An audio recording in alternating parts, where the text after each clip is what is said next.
If we want to live long, what do you think would be the right approach to do that? In my view, you want to have a grand vision, like may all beings be happy, that you are so connected for that vision. So you do everything for that purpose.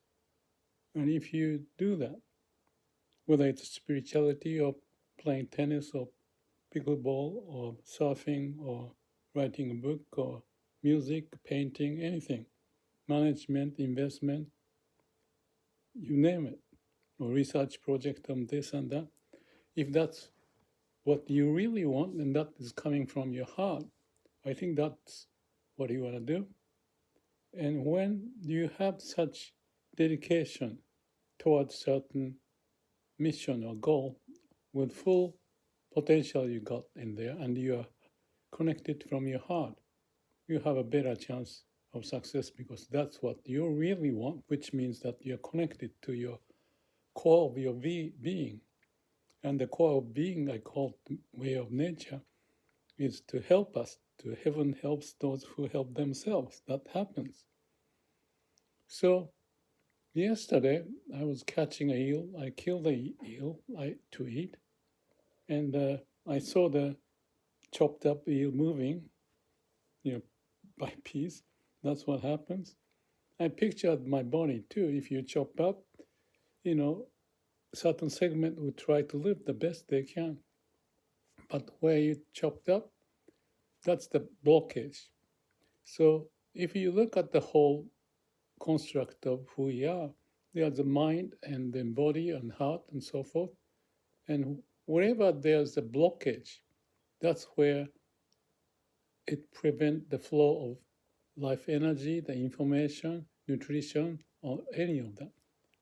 So when we look at the longevity, provided that you have a great mission that you want to devote your life to, achieve that, then you would make the best of what you got to bring out the most potential out of you, including to live long. Because if you live long, you have more chance of achieving the goal. And therefore, subset of the big goal is the mini goal, in this case, the health and the longevity. Let's choose that one.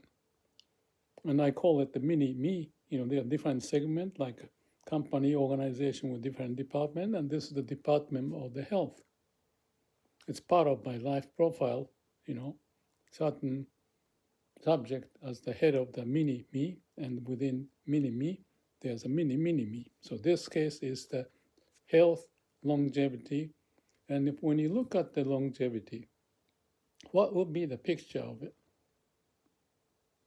The picture I have is what they call it linear programming. There are elements which connect to longevity, and each element has its own potential.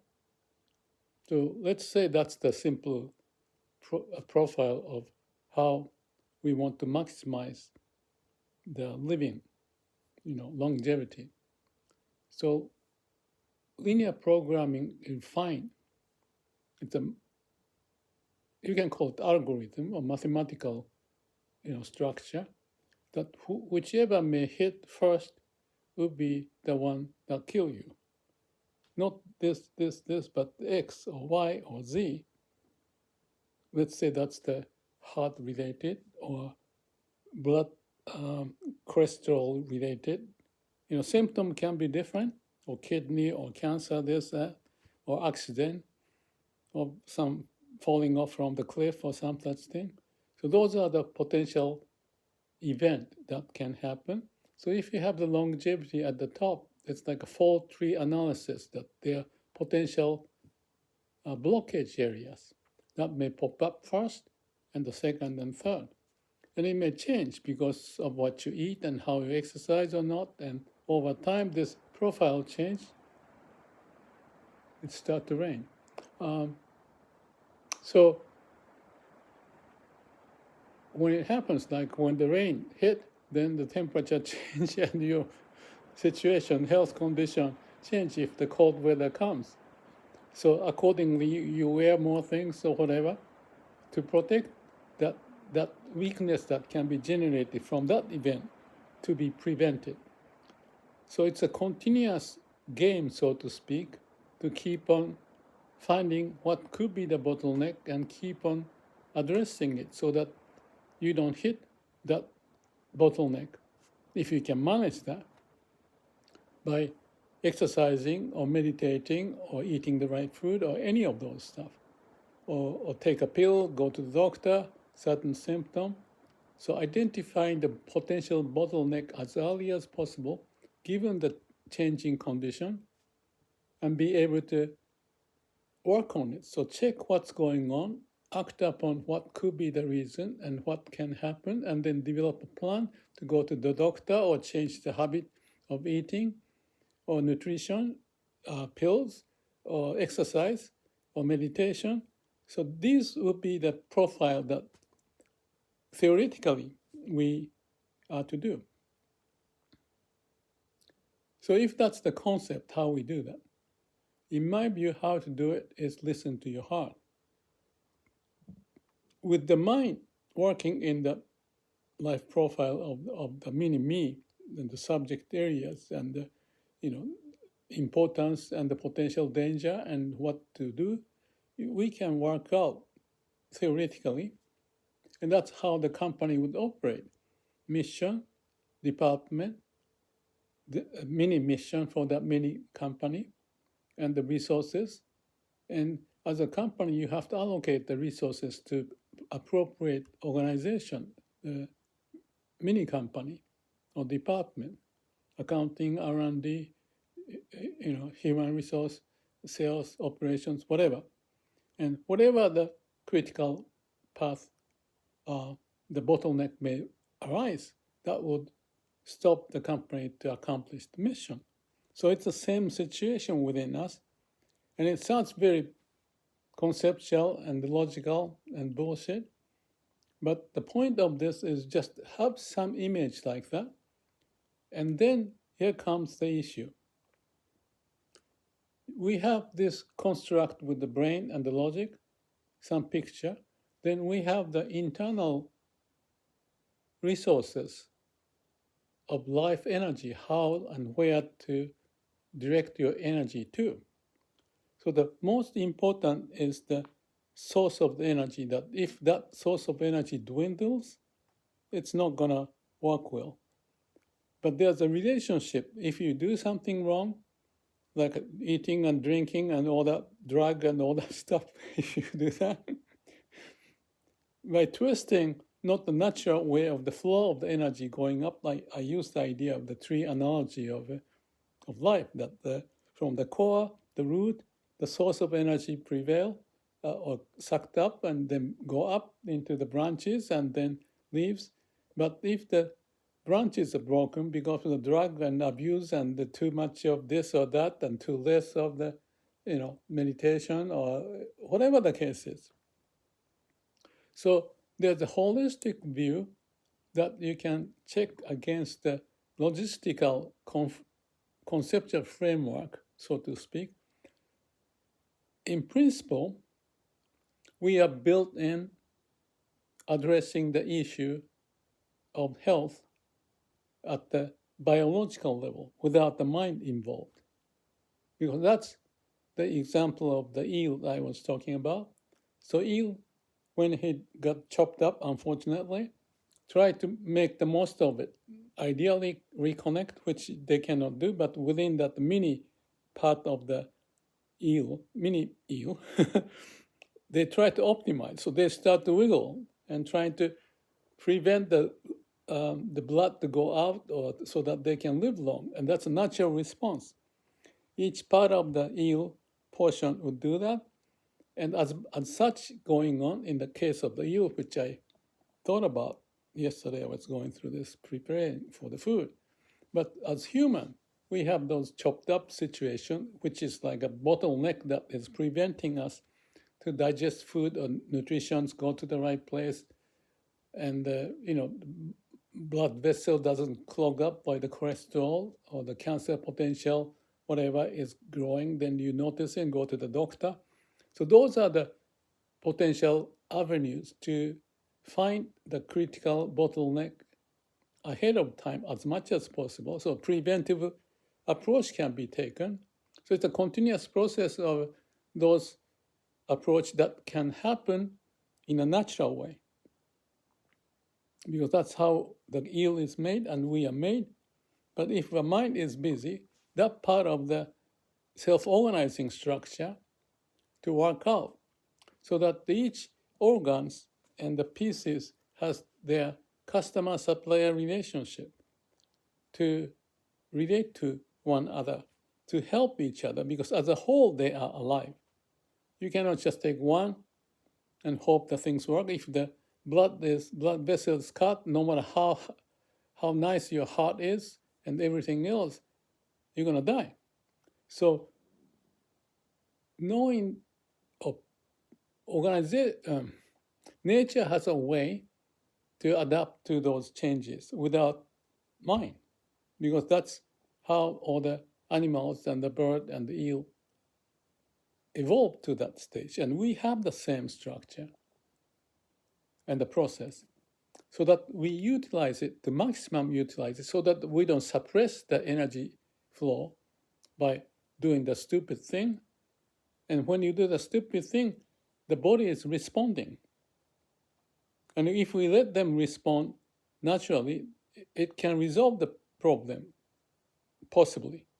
At least we have ability to do that, for us to be like this, as the eel may do the same thing.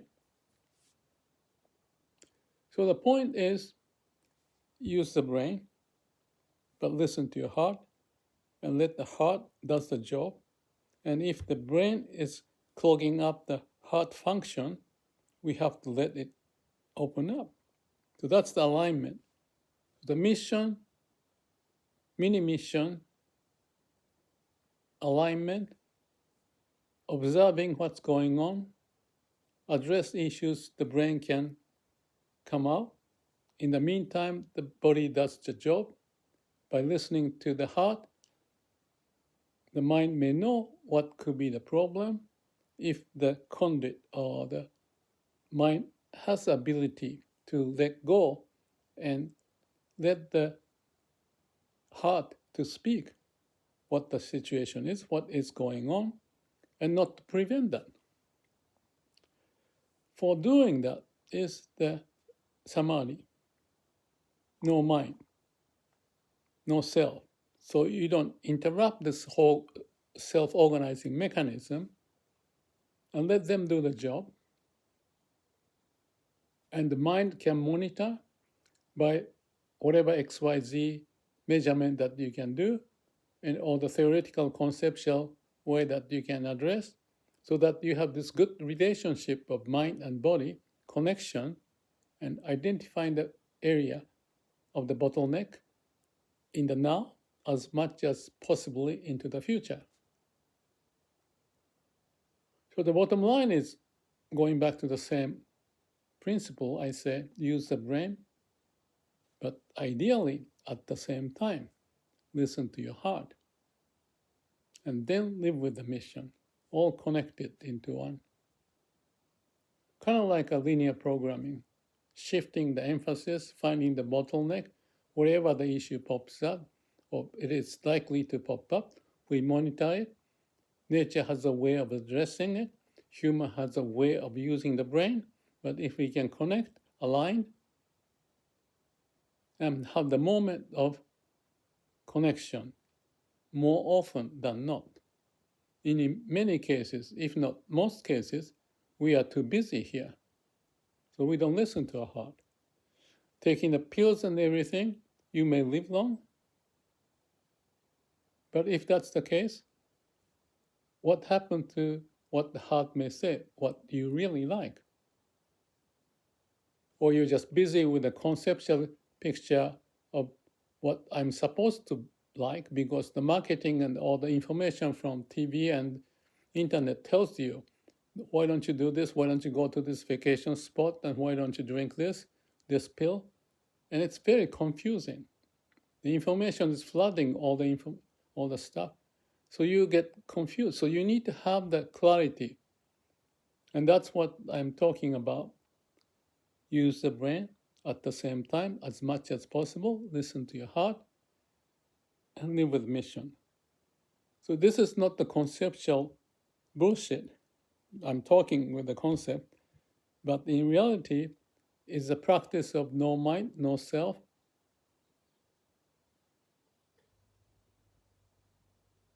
and listening to your heart with samadhi or silent prayer or Namo Amida Butsu, whatever the way. And what I'm addressing here is to be practiced. Talk is cheap. We need to walk the talk, but we need to understand. So we have impetus, the reason, desire, align to the mission of what you want to accomplish in your life. If you don't have that, that's another issue. And you have to, again, listen to your heart. And heart will tell you, depending upon your skill and interest, and the mission may shift, as you move on, because the environment change and you change. That's the process. It's a continuous process of adjustment and learning and growing. That's what we are to do. Unless your mission is so clear that you know it. But in my case, it wasn't so clear. But as you try this and that and learning and checking and balancing what's missing, maybe the mission may be missing. Maybe mission is misdirected. So it's a balancing act of all of those. But unless we have some image, but just contain whatever the image is within the mind, but not listening to your heart, I would say the chance of success of living long may not be satisfactory. But if you live long, your dream may be offset by not achieving mission or any mission because you wanted to live long without knowing what the mission is. So that's another imbalance. So you can think this is complex,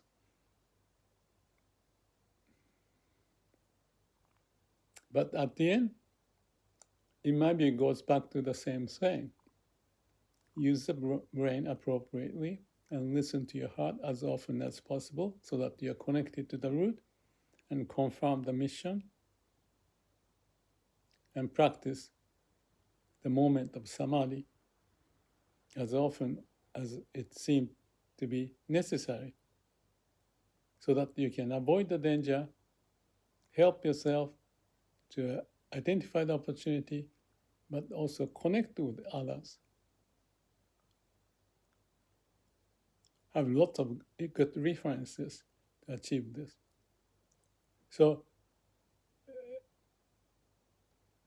at the end, it may sound complex, but once you get into it, just like playing the Super Mario Brothers or any computer game, like a PDCA, plan, do, check, act, starting with check what's going on, address what the plan should be, and acting and doing, you start to find the process as the tree grows from the little seed from the ground. And some branch may have to be thrown out because it's not working. Then you go to this direction or that direction, and the water may be less in this root, so you go to the other side. And to optimize, maximize your potential along with your mission, what you want to do. Just a thought. Thank you.